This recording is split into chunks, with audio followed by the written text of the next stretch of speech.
চমৎকার, অপূর্ব। হঠাৎ করে কি হলো বলুন তো বাবা? কি হলো?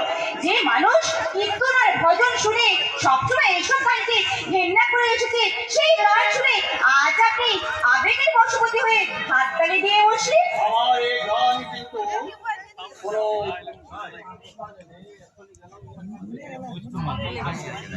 আমার এই হাততালি কিন্তু কোনো প্রভাব ফেলবে না। তাই তোমার ওই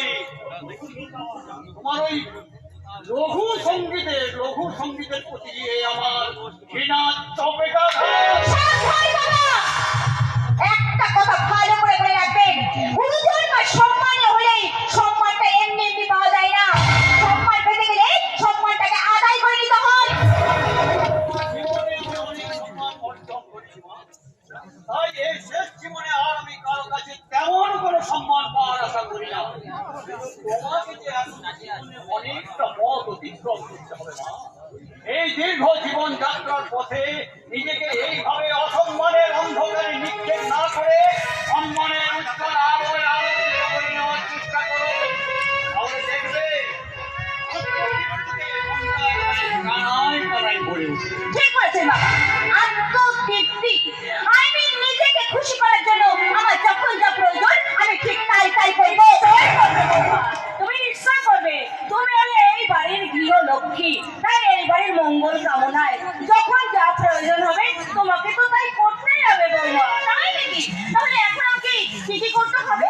আজ থেকে বৃহস্পতিবারের দিন সন্ধ্যায় মা লক্ষ্মীর সামনে তোমাকে মা লক্ষ্মীর পাঁচালি করতে হবে বৌমা। মহালক্ষ্মীর পাঁচালি করবো আমি?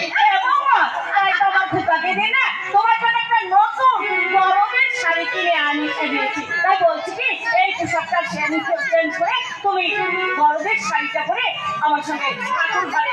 আচ্ছা মা, আপনি আমাকে কি মনে করুন বলতো?